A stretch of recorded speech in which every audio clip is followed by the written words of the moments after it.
All right, see? Fire. What I have here is, it's not really a poker, metal poker, and it's not really a scratch-all, so we'll just call it a poker. But it's a screwdriver, basically, but it's filed down to a point. And what we're going to do is we're going to heat this up in the flame, like so.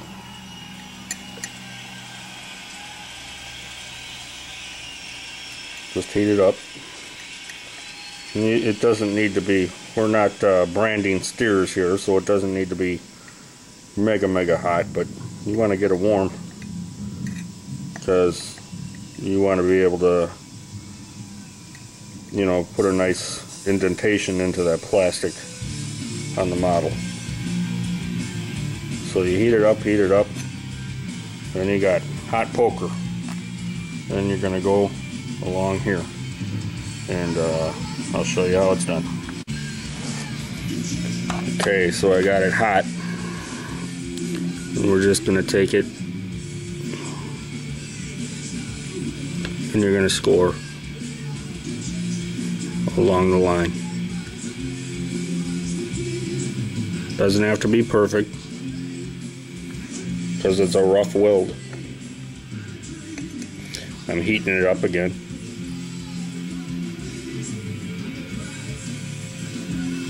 And you just want that quick fix rough weld.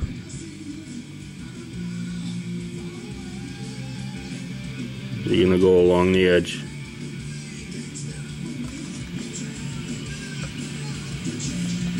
And you can see how it's kind of, you know, melting it a little bit and giving it a rough look there.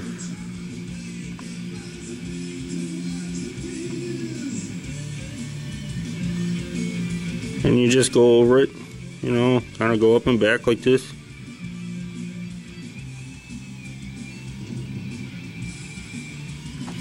And you'll go all the way around. Alright, we went around the entire patch, and we used, you don't want it to be perfect. Actually, the messier the better, the cooler it's going to look.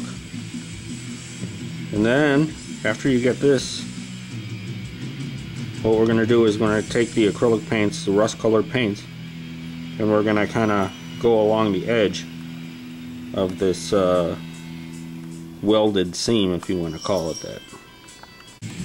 Alright, I don't have a real good rust color, but I have these colors, so we're going to mix them up a bit, and we're going to create a good rust color. Now I actually, for this, like to use, this is an old brush, and I almost threw it up, and I'm glad I didn't. It's stiff, the bristles are short, and we're going to go ahead and mix this up till I get a good color, and then we're going to fill in that weld with this color. Alright, so we're just going to go along the edge. You don't want a ton of paint on your brush, and it's going to be a brighter, almost an orangey, because we're going to go ahead after this and put a darker weathering powder over this. So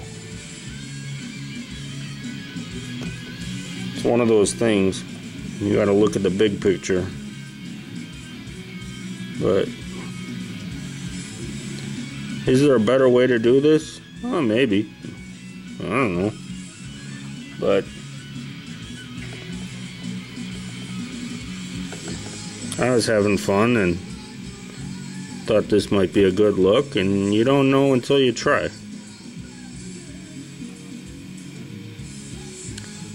And once you do it, you know, you either got a new little technique, or, you know, it didn't work out so well. That's no big thing. It's the only way to learn. You know, you look at, you know, some people and they say, oh, I weather cars. There's only one way to do it, and I'm not going to show you my special way. There is no special way. You know, you weather cars, everyone knows how to what the cars look like, and it's just a matter of practice, a little bit of patience, and there shouldn't be any secrets. It's a hobby. That's what I like about Monster Railroad, you know. Big Al, he's not hiding anything. He is who he is, you know. He'll tell you straight up there's other ways to do it, but this is the way he does it. He wants to share it with you, and I think that's great. And when I come up with a new little technique or something, I want to share it too.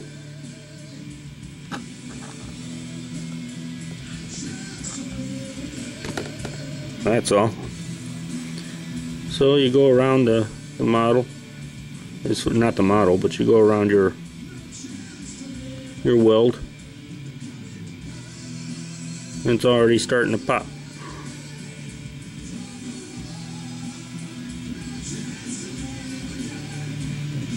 Now what I do with this brush, I still got wet paint on it.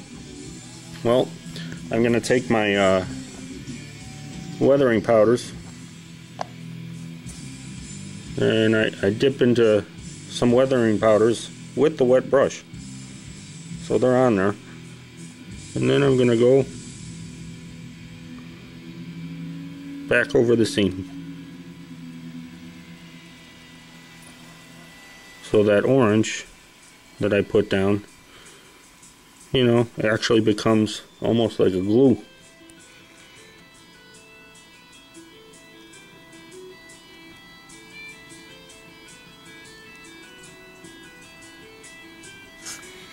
Looking good. Now I used that was like a tan, a brownish tan, and I've got another red here. So we'll go over the model, the weld with a little bit of the red powders. And the AIM powders are great. I mean, if you've never used them, it takes some getting used to, I guess. But we're just going over like that. I'm going to do this a couple more times. Then I'm also going to take and streak some of the powders down, so it's like the rust, you know, in the rain and in the weather, some of this rust fell down and went down. So I'm just going to work that into the model. Then we'll come back and see what we got. Alright, so we got that done. I put a clear coat, you know, the dull coat, Krylon or whatever you got. And I hit it with a hairdryer, little powders, a little bit more, and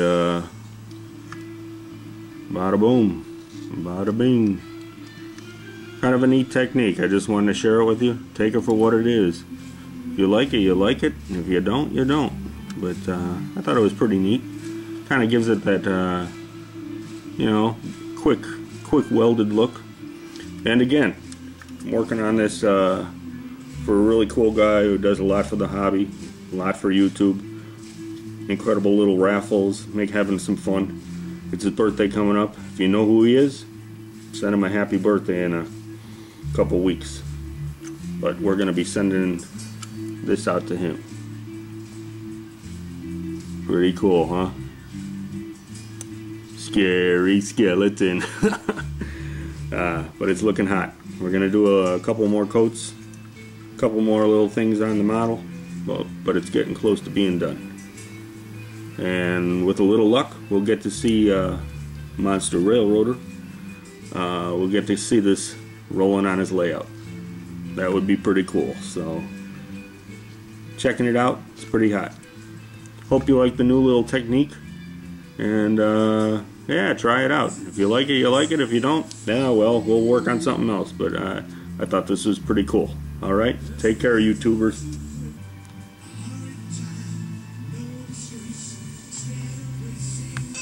Here's another shot of the finished look. Just a welded on patch. Here's the one I demonstrated. Now I'm going to actually go over this one again with the gray, and I'm going to do all the steps again, because if you can see, you see the decal. Well, the decal came through on the primer. I didn't notice that until later. So we're going to cover that up.